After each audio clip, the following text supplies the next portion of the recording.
Welcome to Bastionland Broadcasting, where tonight we are going into the underground.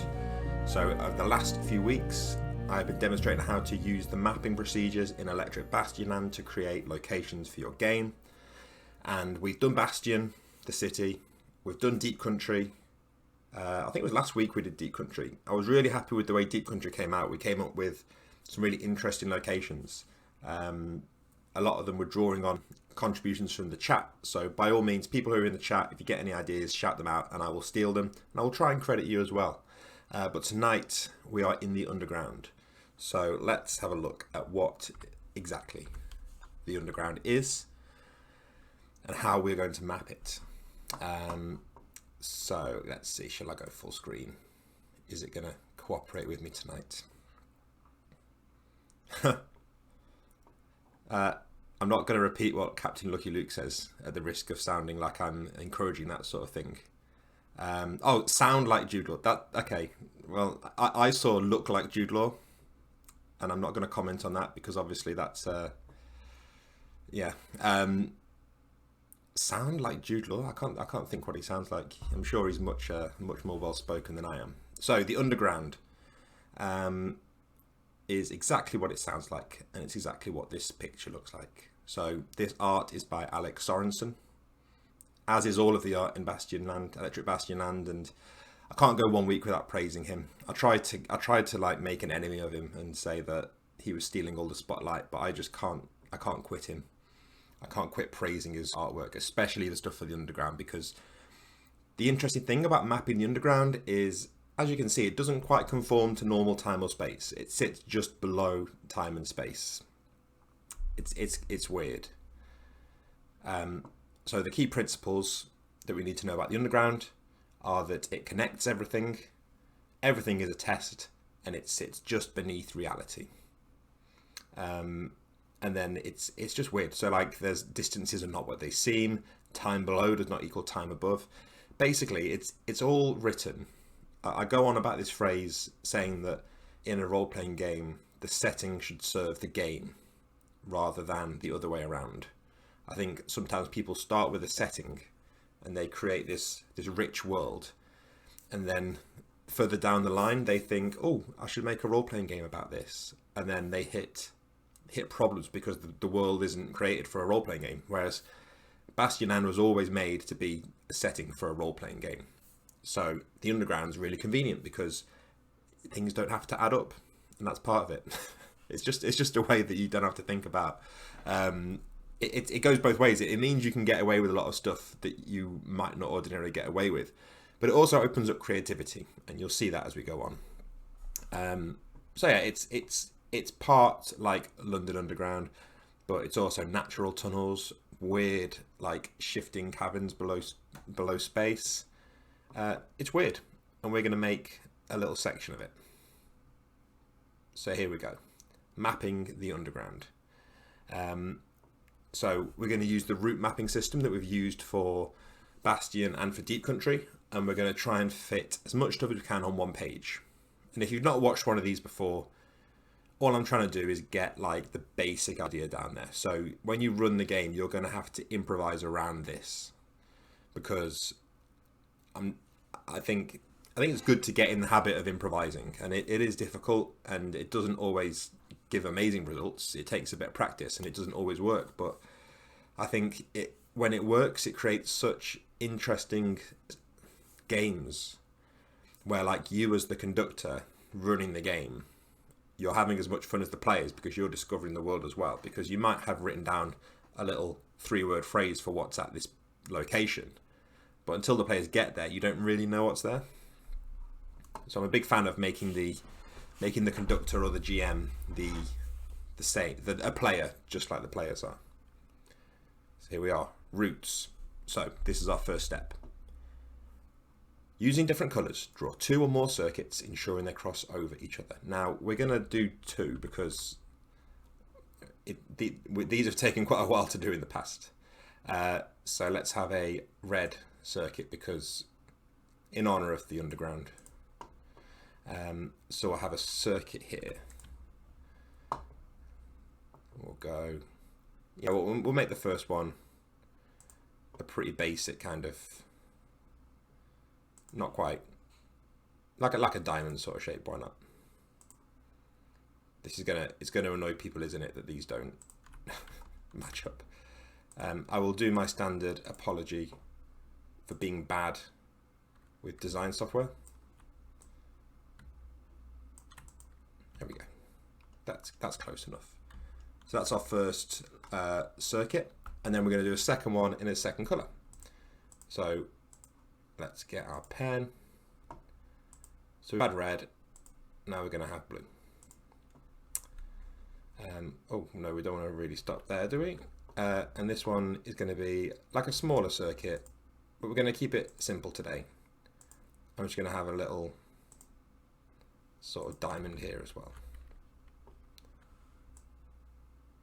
No, it does not like that. I will be obsessively cleaning up these edges, but I will be letting several errors slip through, don't worry. So, oh, Master Twang asks what program I'm using. I'm using Affinity Designer. So I use Affinity Publisher for my Affinity Publisher for layout and Affinity Designer for graphic-y stuff. But I am an absolute amateur. Well, I guess technically I'm a professional at layout now, but I'm not, I don't necessarily have professional skills in layout. But as far as I'm aware, they're pretty well received, and the main thing is they are a lot cheaper than using Adobe. There's no subscription model, you just buy it and it's yours. So that's why I decided to go with these. So there we go. But it doesn't have to look, as I say, it doesn't have to look this good as this incredible piece here. The first one I did for Bastion was an absolute mess, but it still works as long as you can read it at the table. Then you're fine. Okay, so what next? So draw 2 more circuits, ensuring they cross over each other. Add at least 1 branch off each in a different color if you wish. So far, so similar to Bastion. So let's have our branches. We're going to have a green branch, our district line, so to speak. And we'll have that coming off here. And that can sort of go down to here, why not? And then we'll have our, I've already made the classic error. I should have been getting my little key ready down the bottom of these. So I'm going to come back to that. So we've got our green line, got red, green, blue. So obviously we're going to have like a yellow.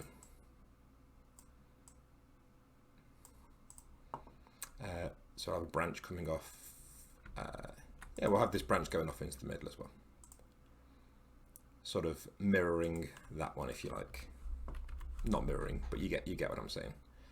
I always have to check to make sure I've not drawn something obscene with these random lines. This is looking okay. And yeah, I made a slight error in that we're gonna have to write what these are. So it's I'm gonna need to create a little key at the bottom. So we've got yellow, blue,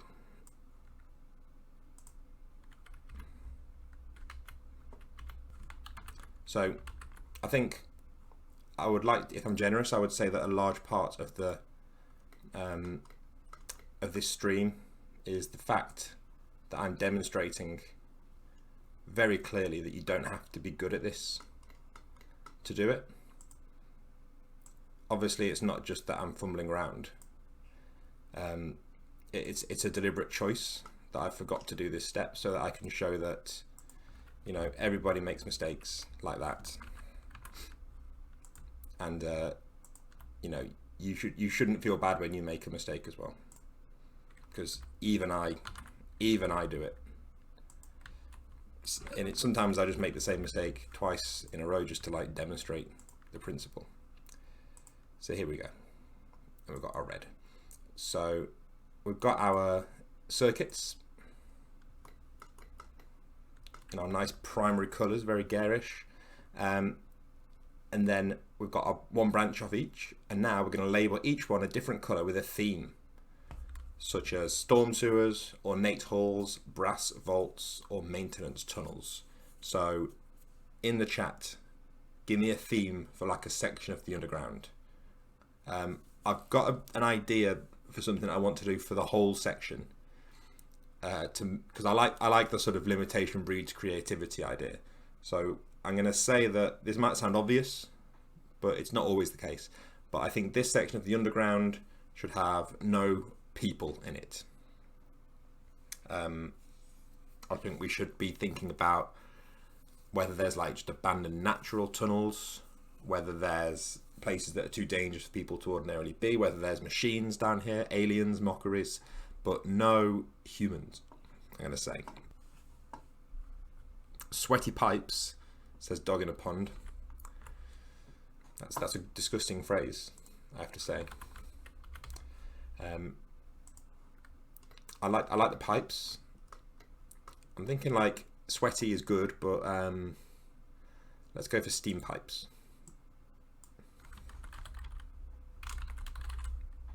Listen, I'm not doing this in aerial.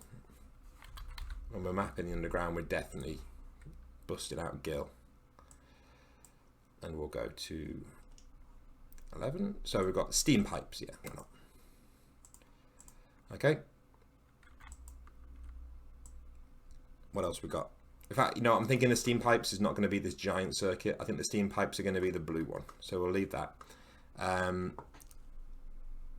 Odd Gellert says heavy goods lifts.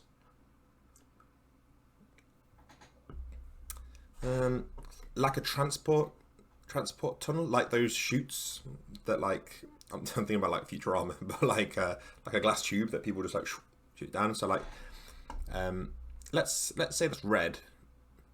It can be like an industrial conveyor belt sort of thing, like transporting goods. You know, I'm going to make that the yellow one because I don't want that to be the full one of the big circuits. So we'll make this one conveyor belt, like transporting goods. Lewis Logic says biomechanical tunnels. Esker says non-Euclidean. Well, we'll get into the kind of weird space stuff later on. You'll see what I mean.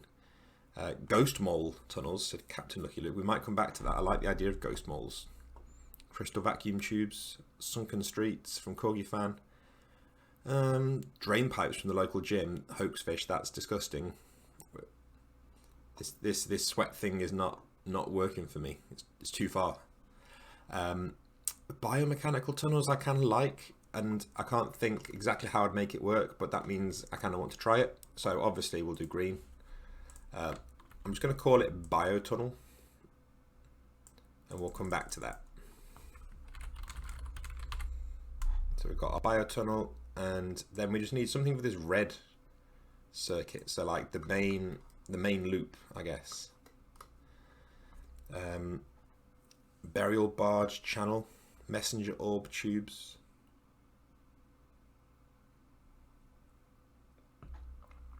Okay, I'm thinking out of these. See, a canal is always tempting, but I feel like I use a canal a lot of the time, so I'd like to try something different. You know what? I'm going to use like a weird combination of these. So we already had biotunnel, which we'll come back to from Louis Logic. Captain Lucky Luke says ghost mole tunnels. But I'm going to go for like a kind of in between and keep it a little bit broad. I'm going to say like, what's the word I'm trying to say? Like kind of naturally hollowed out tunnels. So, you know what? I'm just going to go with ghost mole tunnels. And we'll come back to it. We might rephrase it to make it a little bit clearer as to what exactly they are. But yeah, tunnels that were like hollowed out by some kind of creature. Maybe it's not like so much a ghost mole as like a colossal, like a big mole. But if, no, I'm just going to put like, we'll come back to it. I'm going to put animal tunnels. And I'm thinking tunnels that have been dug out by some kind of animal. So there you go. We've got a little key here. Let's put it up here so I can actually remember it. This beautiful piece of artwork will be available to download pretty much immediately after the stream. So I know that was going to be your first question.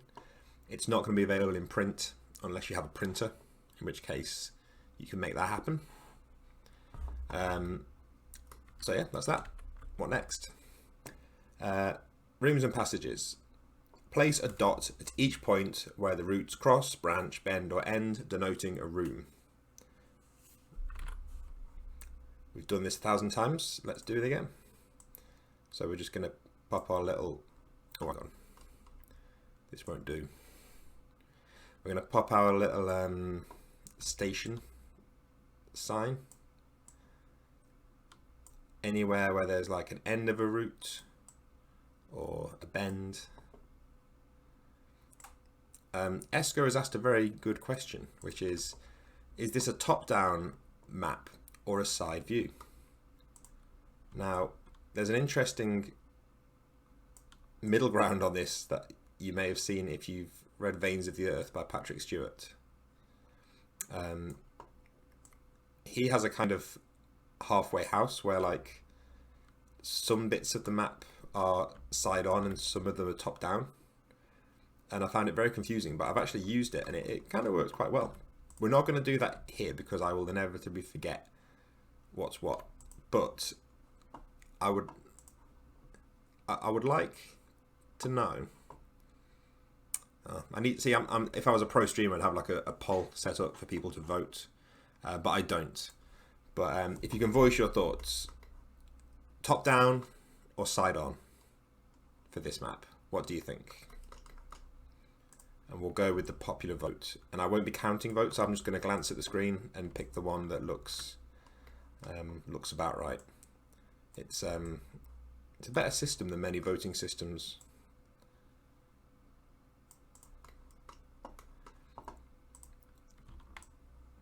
It's how they operate a lot of government in Bastion, I believe.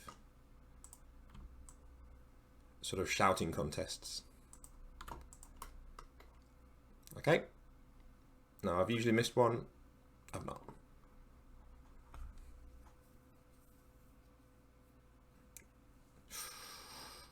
Okay, right, we're doing side on. So we've got up and down. Does that make sense with what our tunnels are? So our steam pipes are just kind of going around in a square, which is kind of interesting. Our conveyor belt, you know, that makes sense. It's going down and then across. So it's like it's bringing something up into these tunnels. One thing that is slightly questionable with having this system is normally you would have like some exits from the underground. But here you need the exit to be going straight up.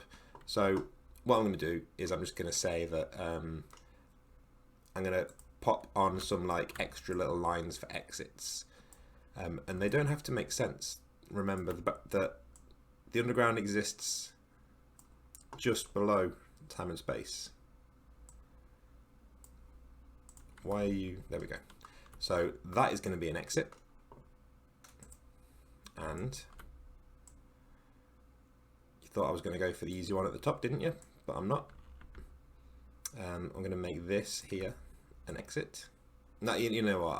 I can't do it. That's going to be the exit. It just looks better. But that obviously isn't good enough. There we go. So we've got two exits, and you know we'll pop another one down here. So the thing about the underground is there's always lots of ways in and out because it connects everything. And these ways in and out aren't always going to be, you know, heading out into the same street of Bastion, even if they're very close to each other. One of them might bring you out to somewhere in deep country, somewhere might bring you out in the middle of Bastion, somewhere on the outskirts. Even the living stars are connected by the underground. So there we go, we've got 3 exits and we've got our side-on map. Right, give each a name.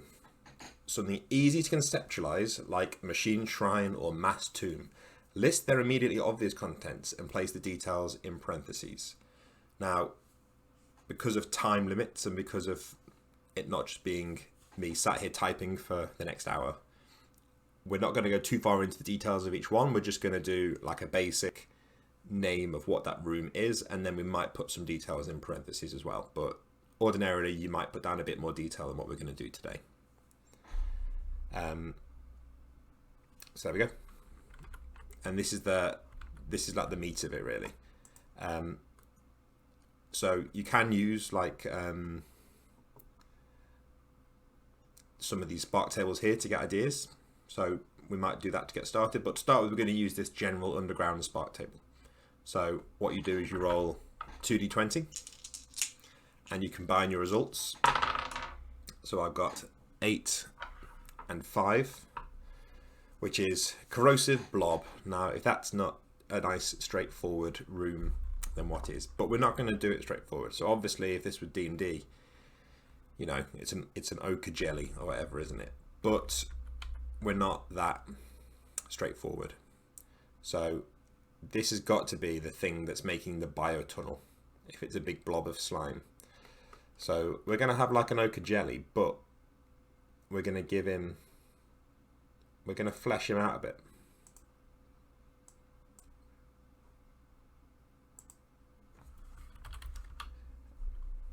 I'm not digging that it's making me change the font every time. I'm going to have to mess with the settings in a moment. So what we're going to do is we're going to have, so like you could just put ochre jelly layer, but instead one thing I like to do is just change each word from a very basic concept to something more interesting. Ochre is already a pretty great word, but I'm going to come back and if the chat can give me a colour for this blob creature, that would be great. He's not going to be a jelly. You know what, I'm just going to put blob, but it's not their layer, it's their office. So if this is a sapient blob of corrosive chemicals, doesn't mean they can't be organized, you know. And maybe they've got a machine that helps them. You know, I like that. Aided by a tiny machine. So maybe this vermilion blob. Oh, you know what?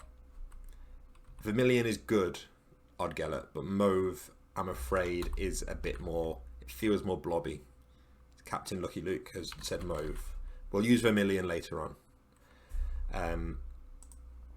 So mauve blob office, and they are aided by a tiny machine, offering services as corroder. Is it going to like corroder as a word? I don't know. So there we go. So rather than having a big blob that's just sat in a room waiting to listen, is corroder. No. We're using corroder. It makes perfect sense. I'm even going to add it to the dictionary. So yeah, rather than just being an ochre jelly that's sat there waiting to clean up the dungeon, this is one that's, you know, it's got an entrepreneurial spirit. Yeah, kind of like maybe the machine is a Roomba. Awkward Turtle 42 suggests, you know, taking it around and offering up its services. Why should gelatinous monsters not have a plan? There we go. So there we go. Simple as that. And then we've got 7 and 2, which gives us Pale Eye. So remember that we said we're going to try and not have any people around. Hang on, I'm going to have to mess with my text here. Please forgive this. There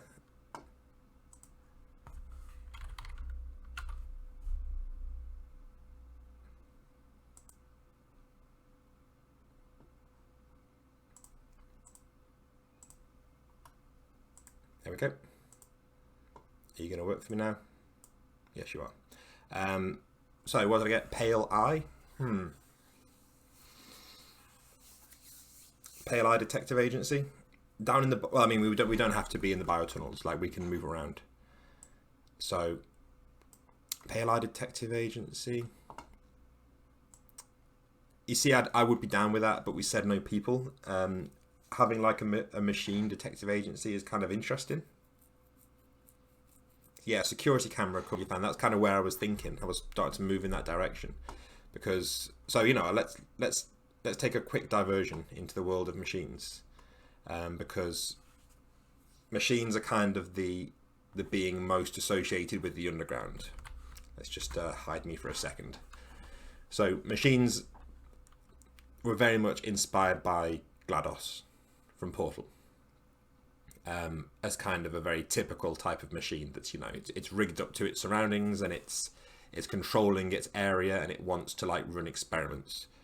So that's kind of the original idea behind the machines, the idea of like the supercomputer, or, you know, the HAL or the GLaDOS. But I think I like to sort of move from that, because that's a cool concept, but you can go a little bit further than that. So I like this idea of these little Roomba robots, kind of like for the Red Dwarf fans in the chat, like Scutters, just like these little tiny robots that go around, and they're just like a hand basically. They could be like a cool kind of recurring theme, and maybe they've got detective agency. Rat Hive detectives.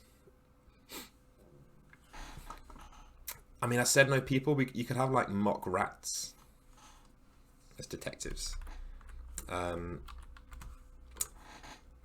You know what? Right now, I'm just going to put Rat Detective Agency. And you might have noticed that, and you know, we'll put that in the. They can be just in the regular. The animal tunnels. And you know, I've said this before, so apologies, but like, you look at that now, and you wouldn't have got that comes from Pale Eye. But remember, it's not about like taking what comes off the spark table and using that as your canon. The whole point is that's the spark. So you might end up with something completely different. Like, I don't want you to come up with a really cool idea. Like, if you think this Rat Detective Agency is cool, I don't want you to come up with it and then think, no, well, it doesn't really match what came up on the table. Because if the table is making you come up with ideas, then it's doing its job, regardless of what those ideas are. 3 blind mice. Don't tempt me, Hoaxfish, because that's exactly the kind of stupid thing I would put in here. Right, cool. Let's do some more rolling. 11 and 18. Twisted Shadow. So this is where we can kind of get into the. Sorry, this is really disorienting for everyone. Let's not do that. Twisted Shadow. I'm kind of thinking this could be an opportunity to get into the kind of weird space bending sort of thing. So maybe like a room that's actually like you step into a shadow and it sort of becomes a room, and then when you leave it, you're like stepping out the other side of the shadow. So that sounds more like it would be at home in the. I think it's still kind of in the animal tunnels. I imagine these animal tunnels are like huge, by the way. Like if you've gone like caving, they're more like huge natural caves rather than like a little tunnel that you're scurrying through. So let's call this one here. We'll just call it Shadow Space.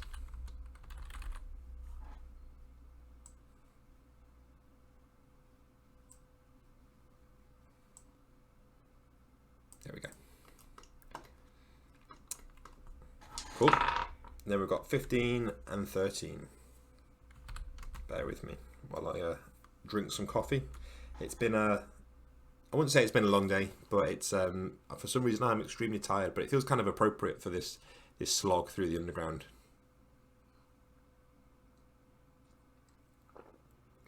$15 and 13.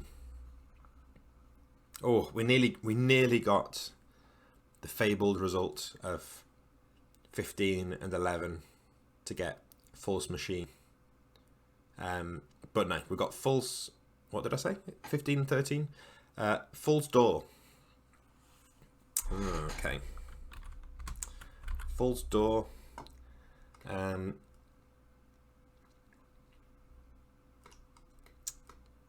Maybe that's like one of these exits.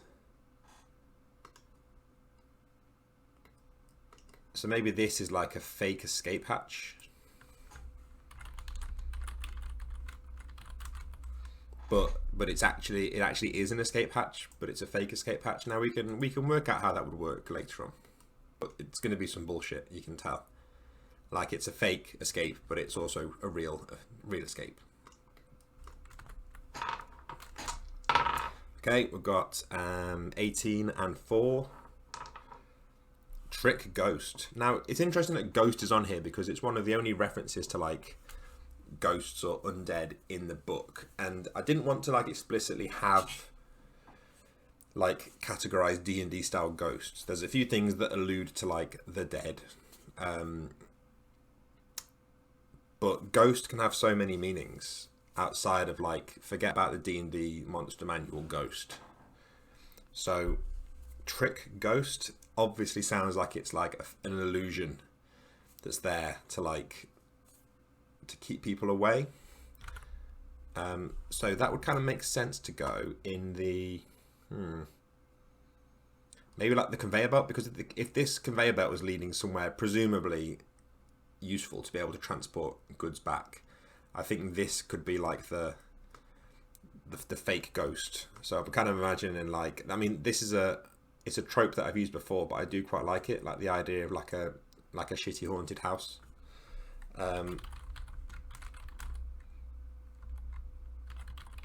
Ghost train, no, train is too far. Crappy ghost tunnel. So this is like, whoever built this conveyor belt, this was their security system, was having like a bad, maybe not bad, but like just a bit shoddy. Yeah, shoddy is better, or like outdated. So if you've been to like the Haunted Mansion ride, I mean that's a bad example because those things, ghosts, the effects are still pretty good, but those kind of two-way mirror effects, we're gonna have some fake ghosts. There we go. And then we'll do one more on this table, then we'll mix it up a bit. 2 and 2. Decaying eye with that eye. So I rolled 2 again, so we're going to stick with decaying eye. So we had about we had a thought earlier about a surveillance camera. But how could we make it decaying surveillance camera? Like it's the 4th blind mice. I like it. We'll do that. That's much better. So we've got the rat detective agency, and then we'll keep them as rats because it's not quite so on the nose as mouse. But up here we'll put the, you know, let's have like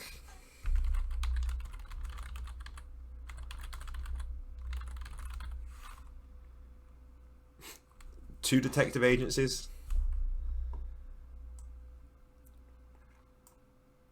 So maybe like, here's what I'm imagining, okay? Here's what's happened.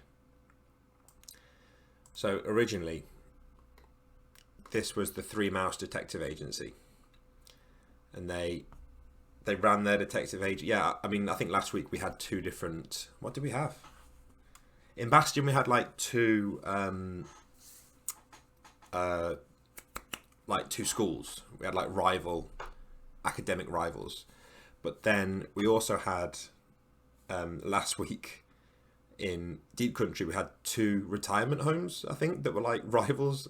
So it's a nice, easy way to put some conflict in by having just 2 of the same, and it kind of fits Bastion's like redundancy. Like, of course, there's 2 detective agencies in this one little bit. But I'm thinking like this was originally the 3 Mouse Detective Agency, and then the Rat Detective Agency, they left, but he owns the rights to like mouse, so they pretend to be rats, and maybe people think rats are going to be tougher and like get the job done.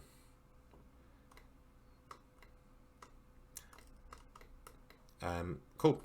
So you know what, let's mix it up, because we've got some more tables we can use. So we've got this Touchstones section. And what I think we should do is I think we should pick one of these. So these are often used to like find out something that somebody feels strongly about, whether it's like a broad area or like a specific area within that kind of topic. So for instance, if you meet someone in the underground and I get a 6 and a 3, surface outcasts could be the theme. So what I'm going to do is I'm just going to roll a d8 and we're going to take a sort of a broad category. And I've rolled number 8, which is rule breaking. So we're going to use each of these for sort of subcategories, and we're going to put them nearby each other. So we're creating kind of a little sub area, if you like. And it seems like a natural fit would be this kind of steam tunnel area. So the first one we have is unconventional gravity. So I'd already forgotten that this is side on. But unconventional gravity, we could put I mean, even just like, it doesn't have to be anything crazy. You could just have like a 0G area, because it kind of makes sense within the underground that there would be somewhere that's 0G. But and then I'm just going to think, what could, if it was a 0G chamber in the steam tunnels, what could it be used for? Who would put that to use? It could be used for like, what would you steam in like 0G? Maybe it's like a again, I'm trying to avoid having people down here. My first thought was like a 0G laundrette. I don't know why that would be any better than a regular laundrette. Captain Lucky Luke suggests cotton candy. You know what? I'm going to do something crazy. You remember I said that the fake escape hatch was actually a real escape hatch? I'm actually going to say it was fake all along. Because if we put the 0G chamber here, we can make it 0G confectionery. Like cotton candy. I'm not going to call it cotton candy, we're calling it candy floss, because that's how we do it. 0G candy floss dispensary. So this, come on, don't be telling me dispensary. There we go. So this would like lead presumably up to somewhere in Bastion that's like pulling this 0G candy floss from somewhere, like it's the fluffiest candy floss, but it's just miraculously coming out of this tunnel from the underground. And then if you need to escape, you can hurry up that tunnel. So one day you're just going to burst out into this sweet shop. There you go. What was our next one? Impossible creations. What else could be being steamed that's impossible? I've been steaming a lot more food than I have in my entire life over the last few weeks, because steaming food always seemed like it was more trouble than it's worth. But I've been enjoying a lot of dim sum and that sort of stuff over the last few weeks, after we went a bit crazy buying lots of nice food from our local Chinese supermarket. But a lot of it requires steaming. So I'm imagining like some kind of giant steamed bun. Mock vegetable sauna. You know what? I've had like mock animals. I don't think I've ever used like a mock vegetable. I'm picturing like the singing vegetables from Muppet Christmas Carol. Solid steam. I like it. I like it because the more you think about it, the less sense it makes. Shemay81 recommends that. I'm taking it. So like a solid steam storage. That it doesn't make any sense, because I'm not going to insult your intelligence by telling you what solid steam is. But blocks of solid steam are stored down here at the bottom, because obviously they would sink to the bottom of these tunnels. I don't even know, like a block of like steam, but I guess it's still hot. And then maybe you throw it and it. No, I think frozen steam is too obvious. I think it's just solid steam. Now, some chemist is going to come in and tell me that you can probably make solid steam by like applying pressure or something. So it's not necessarily a case of temperature affecting state, but it's still hilarious. So I'm going to stick with it. Solid steam storage. Disregard for ecology. So what disregard for ecology is, it's a very weird phrase to put in there, but for a long time there was this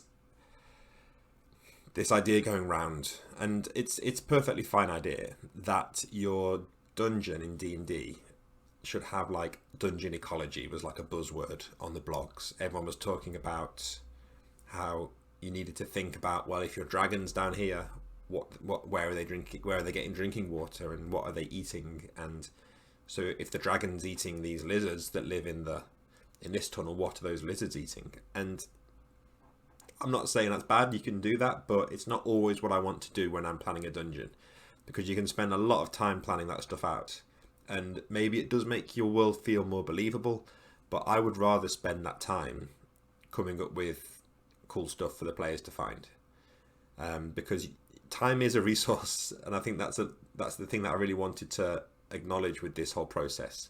Like, it's taken a bit of time today because I'm talking through it, but you can sit down and you can make something quite usable within easily an hour. So something that completely disregards the idea of dungeon ecology, or sort of renders it irrelevant. So here, so maybe this is like where so it's not really a disregard for ecology, but just like a kind of acknowledgement that the ecology isn't going to make sense. We're going to put like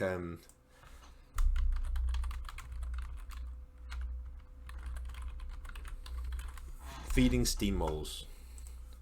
So rather than ghost moles, let's say there were steam moles that made those big tunnels, and here they're feeding on the steam. And yeah, feeding on steam doesn't make a great amount of sense. You know, maybe they're down here because it's closer to the solid steam, so that's better for them to eat, isn't it? Like, you'd rather eat solid steam than the steam. Meat printer is another idea. You know, I like meat printer so much, I'm just going to put it in here. Let's put that in this like biotunnel exit, because maybe that's like what this weird biotunnel was meant to be.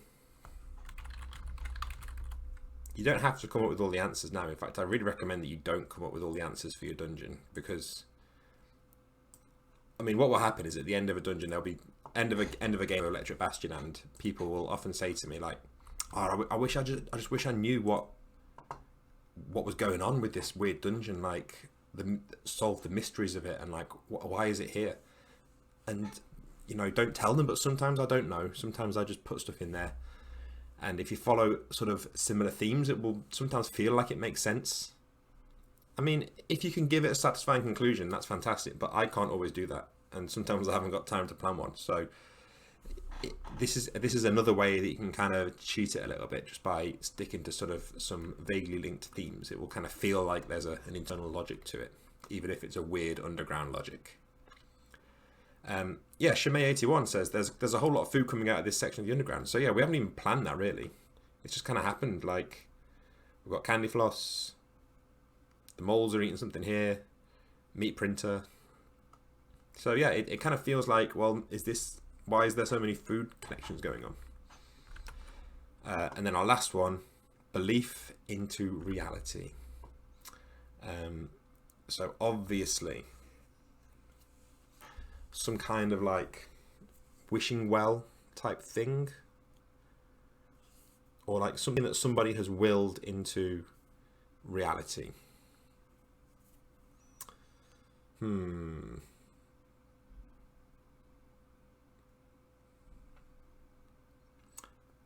thinking if we look at like some kind of like, okay. I'm thinking here we have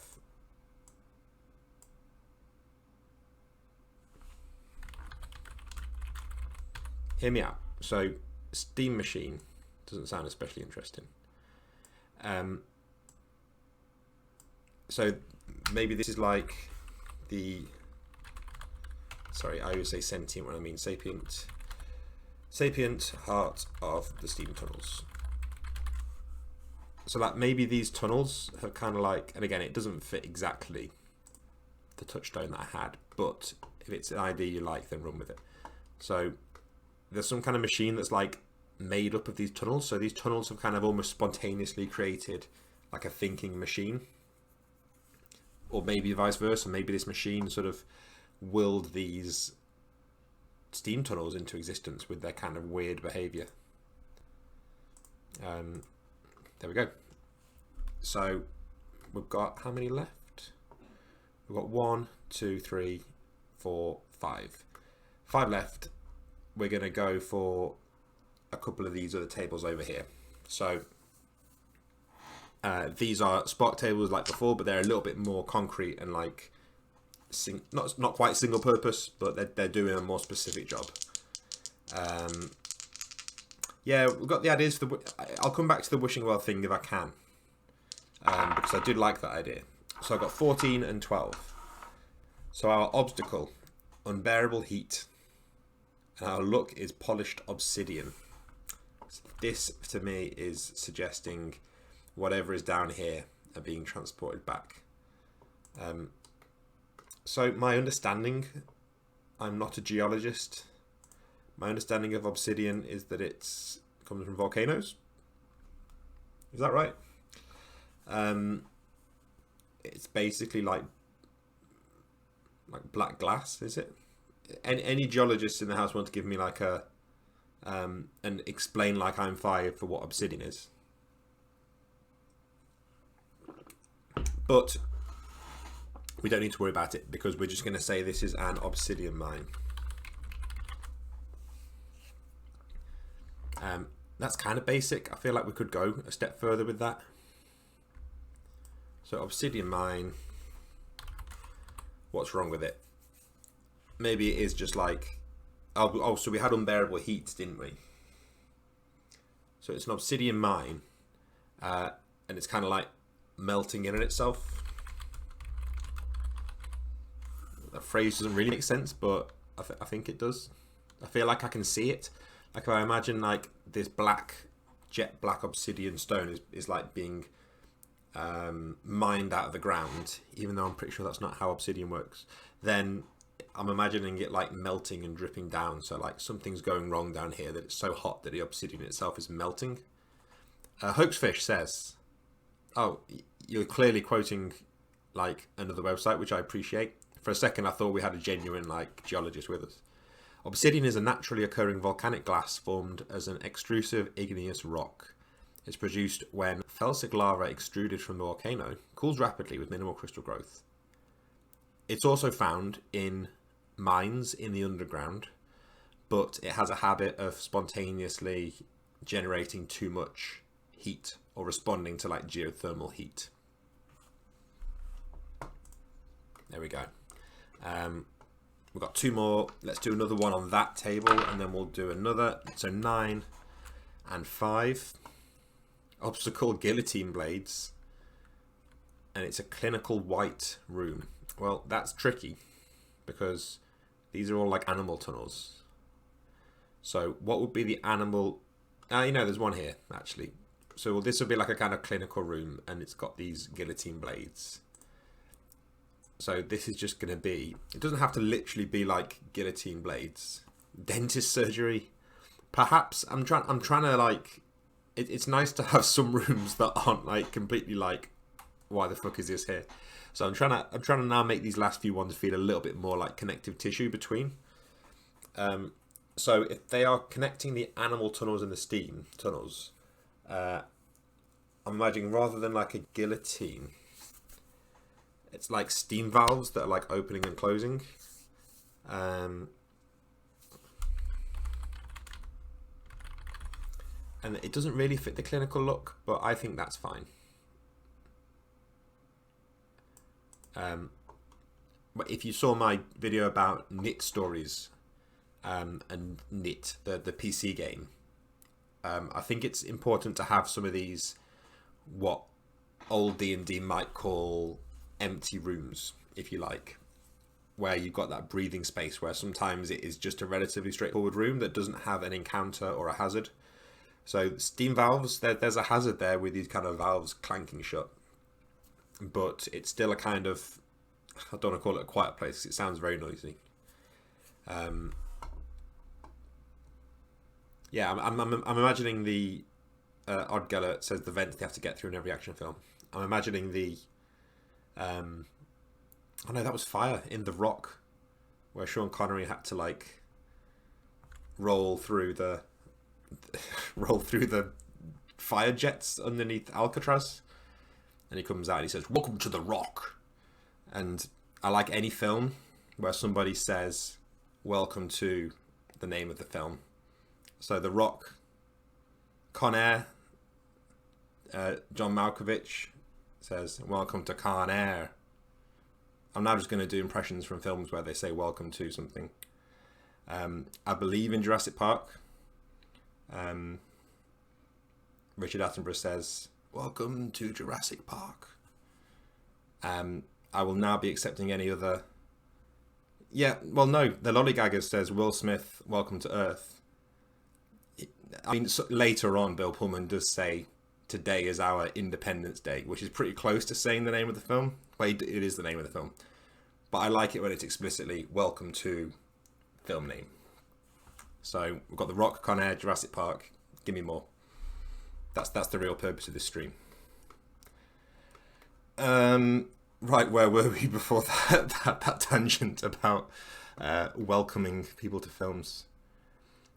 On a related note, at the risk of like spoiling the magic behind the scenes, Electric Bastionland was nominated for an Emmy Award for Best Writing, and I received an email this week saying that everyone who's nominated is free to record and send in an acceptance speech, either on audio or video.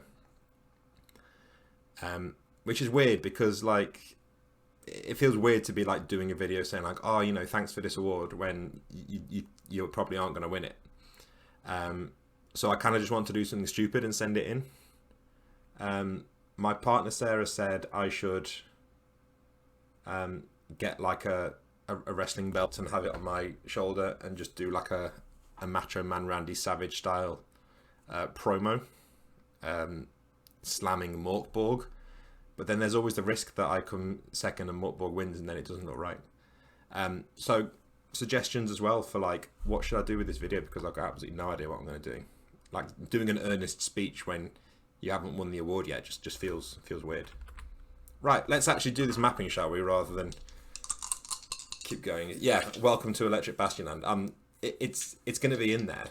Either that or like, I'll probably like get copyright claimed if I do one of my many Electric Bastionland themed song parodies. Right, let's roll. 2 and 5. We're going to move on to this hazards in the dark section. No, we're not actually. We'll come back to that. We're going to stick with this tunnel aesthetic. 2 and 5. Disgusting smell. Clinical white again. No. 8. So it's disgusting smell but luxurious interior. So somewhere luxurious but disgusting. Stinking. So this is obviously here where this is coming up. So I'm thinking like a waiting room. Like people would wait for the obsidian to come back up, but it's just been like left to go to shit. So what's the word I'm after? Like a dilapidated, decrepit. Lots of words I can't spell.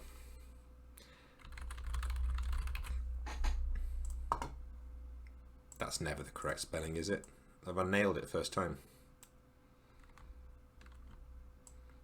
There you go. This is best writing level stuff.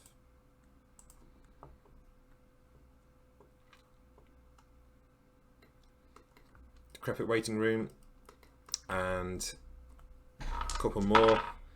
10 and 18. Argumentative door and metal grates. So we're just down the bottom now, aren't we? So let's say this is going down into like the sewers, but like it's like a disposal. I'm imagining like a disposal pit, but it's like managed by a machine. But they're very fussy about what they'll let you dispose down there.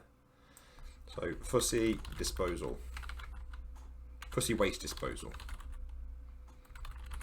So there's like a big sign saying like all waste into this pit, and then when you try and throw something in, it closes up, and a voice comes out, and it's like, whoa, whoa, what are you putting in? I don't want that. Put a bit of salt on it, for God's sake. The sweat pits. You know what, Hoaxfish?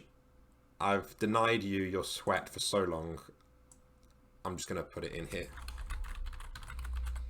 The sweat pit. There's always a pit, isn't there? In every single map I do. Pit is such a good word. Like, I overuse lots of words that I realised this about myself, and I've decided to embrace it. But pit is one. It's just a good word. So there we go. That is all of our rooms, but we're not done. So we've got our name, and then for each passage between rooms, detail a complication when passing through it. Leave at least one passage without a complication and mark it with a spiral instead. Now, I'm going to do this spiral one first. Let's say at least one. Yeah, so, I hadn't thought this through. How am I going to tell me there's a spiral? Ooh, we don't have a spiral. Am I going to have to freehand a spiral? It's going to be an absolute disaster. Right, here we go. We're going to put a spiral here. I'm going to freehand it with my mouse. It's going to be beautiful. Boom, confidence. Yeah. That's dreadful, but it will do. You know what?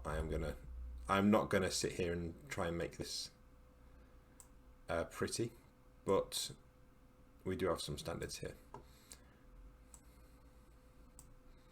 So the magic of design means that I can at least make it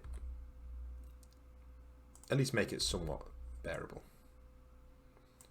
Are there really no other films where somebody says welcome to the name of the film? Come on, guys. I'm trying to branch out from... I've said everything I've got to say about RPGs now. From next week, it's going to be a pop culture stream. That's where the money is.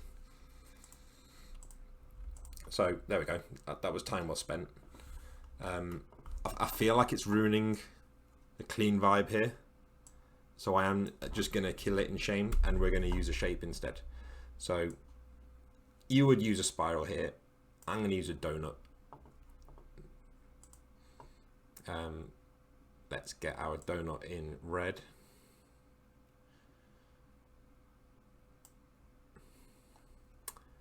And there we go. So this donut should be a spiral. Okay. And we'll do another one in the biotunnels. Yeah. Yeah, in the biotunnels. So we'll do one in the biotunnels as well. So let me explain what these are. Welcome to Fight Club. That's a solid one. Does he say? Yeah, he does say welcome to Fight Club. Welcome to the Matrix. I don't think... I could be wrong. I don't recall anybody saying welcome to the Matrix, but I'm happy to be corrected. I believe no one can be told what the Matrix is. They have to be shown it. So, these stretches... these spirals are things called stretches. So I'll get back to the complications because I've done the complications before on the other maps. So we'll do that if we've got time. But basically, you're going to put some complications between your rooms so that it's not a case of just going to the next room. There's always something there to challenge you a little bit. And they should always pose a challenge in the underground. Because just if the underground was easy, everyone would just use it all the time because it bypasses reality. So why would you commute to work for an hour on the train if you couldn't just hop in the underground and come out at work? There's got to be some kind of challenge element there.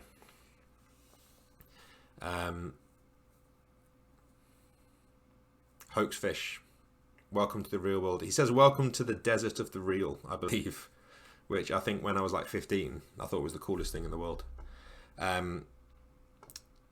So, stretches.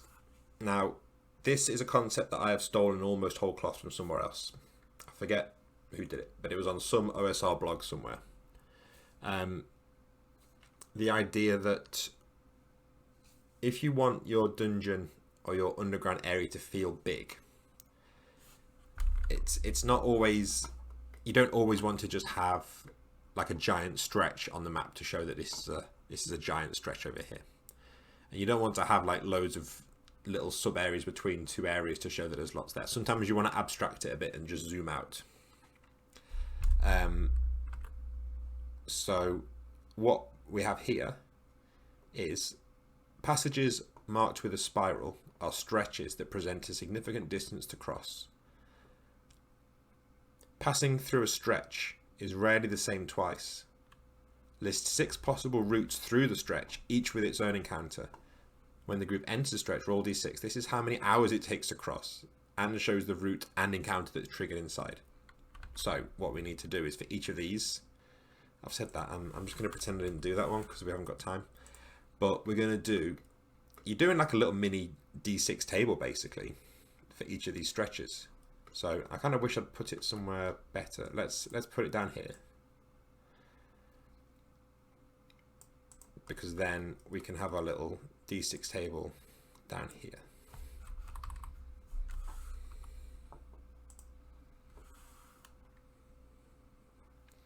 And what we're going to do is remember that they're going to be numbered like 1 to 6, but it's how many hours it takes to cross through as well. And this is where the non-Euclidean space comes in, because it might be that to get from here to here takes you 6 hours one day, whereas there might be a shortcut that only takes a couple of hours to do, or not even that, like an hour.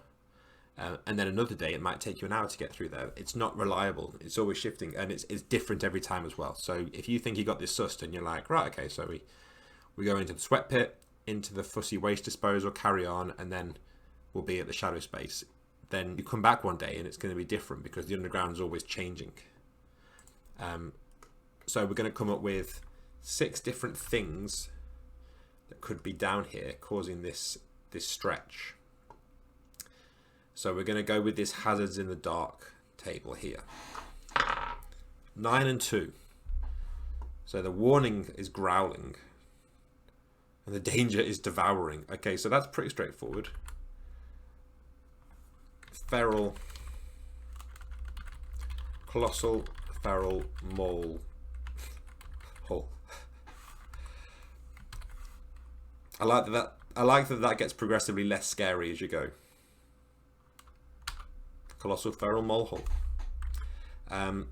Next, and also we put that at number 1, so it's like an hour to get through it. So it's huge. There's no point just putting that this is like a room. You've got to think of this as like a complex within a complex. So we've got 4 and 14. So the warning is laughing, and the danger is humiliation. So I think this is like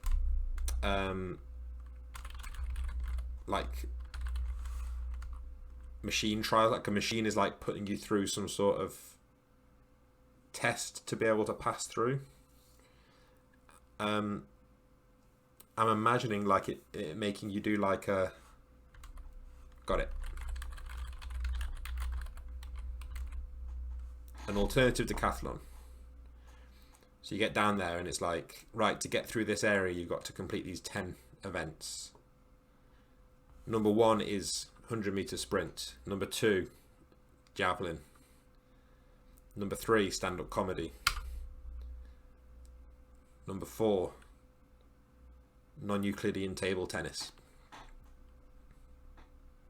Yeah, exactly. Make the conductor laugh could be the stand-up comedy element. So it's stupid. Like it's a bit dumb, and you might want to tone it down for your game. But this is the kind of thing that you can put in this stretch to make it feel like you've almost hit like a dungeon within the dungeon, if you like. It needs to be an idea that you can kind of expand out. So let's do the rest of them. 3 and 7. Warning is hissing. Slavery is the danger. God. Okay. So it's obviously, we have like a big old evil snake in the character section. So let's just put it straight in there. Big old evil snake wants to like imprison you and make you run errands for him. So this is the other thing actually, which I've not done today.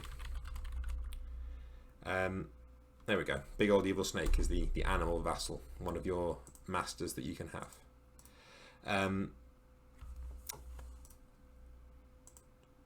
So the other thing you can do is you can sort of look through these failed careers for ideas. Like that's the point, right? So we're going to go through until we get one that's maybe like to do with the underground, and we'll use that as our kind of inspiration for an extra section of the underground. You know what? I was thinking about this because I've been getting extremely into the Outer Wilds lately, more so than I already was, because I was thinking about doing it for one of my Bastion inspiration streams and talking about how it inspires me. But this idea of the wilderness is really interesting to me at the minute. So I'm thinking, well, let's roll d6. That is a 2. Islands. So maybe like an underground island chain.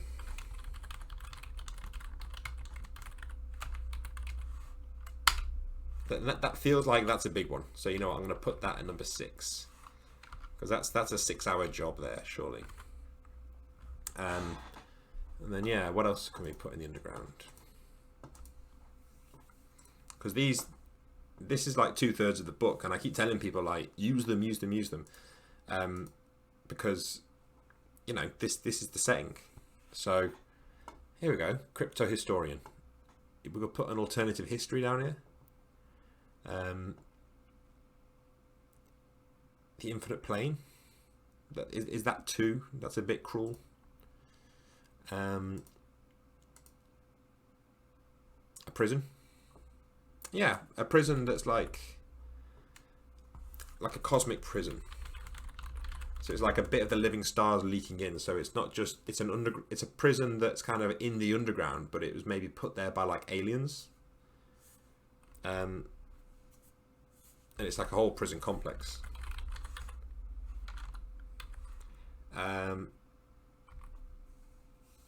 Hoaxfish. It says infinite commute.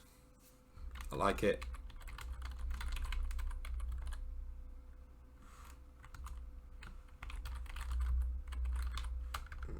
No, okay. Infinite commute. Which seems to only take 5 hours. But maybe it like calls itself the infinite commute. And it's like, are you gonna stick around to see if it's really infinite, or are you gonna loop around? So there we go. So that's our stretch. And then what we would do is, I'm way out of my depth now. So let's get back here. Oh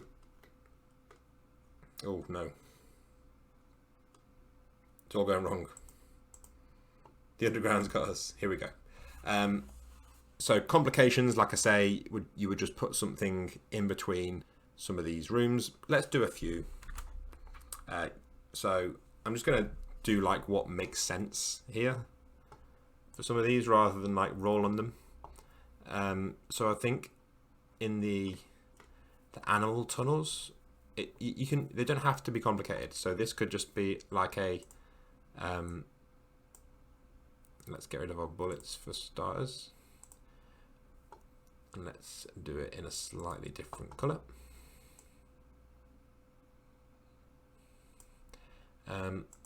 So we're going to have like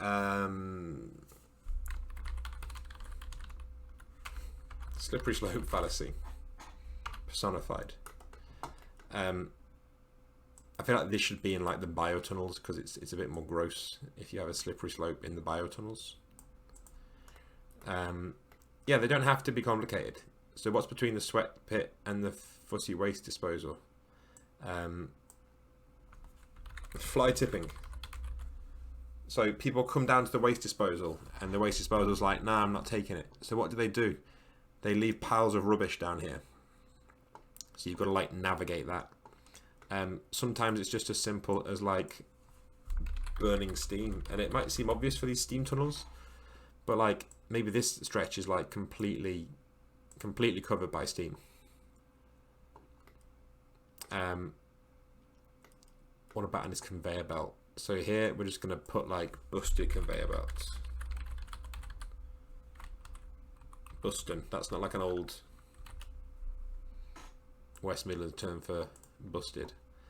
And yeah, I like to keep those complications simple because, you know, the meat is in the rooms.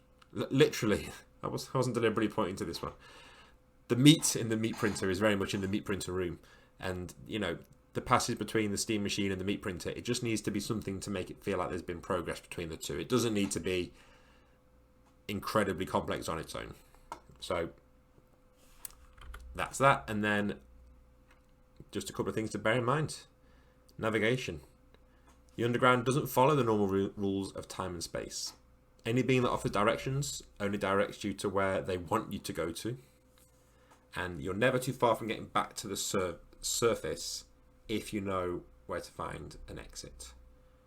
So, I mean, this is the thing, like I've put the exits on here, but strictly speaking, you don't need to put them on because what I would do is if the players realised they wanted to get back to the surface, I would make them ask a local. So they've got to, you know, you've got to go to the steam machine and say, look, I want to get out.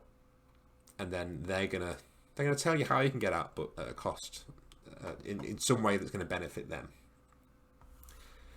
So that is our section of the underground. Simple as that. And that will be going live on Twitter very shortly at Bastionland if you're not already following. And I think that's basically how we do it. Now that is probably, I think, now going to be the last of the mapping tutorials that I do. The one that I would like to do next week is to do with the inhabitants of Bastionland, so how to create characters. I did a vote this week and it narrowly, well, it wasn't that narrow, it missed out on the vote. People wanted the mapping, but next week I'm going to do the inhabitants of the underground. And then after that, we're very much into uncharted territory. I don't know what I'm going to do after that. Might take a little break from the streaming for a while. Maybe return to look at doing another series of the podcast. I am working on let's plays, actual plays rather, of Electric Bastionland or potentially one of my other games. They are taking, it takes a bit of time to organise those, but yeah, just letting you know that we are, after next week, we're in uncharted waters. So if you have ideas for what you'd like to see on the stream, please let me know on Twitter. As always, you can support the blog at bastionland.com and you can look for the Patreon link. You can go there and support. The benefits you get are you get to look down on other people that don't support the blog, and at the higher levels you get a little backstage video once per month where I show you some unfinished, badly laid out documents that I'm working on. Actual plays, yeah, it's the big thing that everyone wants, so rest assured I am working on that. I have Electric Bastionland is probably going to be the next actual play. I don't know what's happening this week on Thursday, whether I'm going to do an additional stream. If I do, it will be another one of the Bastion Inspiration ones where I talk about potentially the Outer Wilds. or another game that sort of has influenced my design and how I run the games. But yeah, until then, you can stay in touch on bastionland.com, and thank you all for joining me in creating this wonderful piece of art, and I will see you all again next week. Until then, stay safe.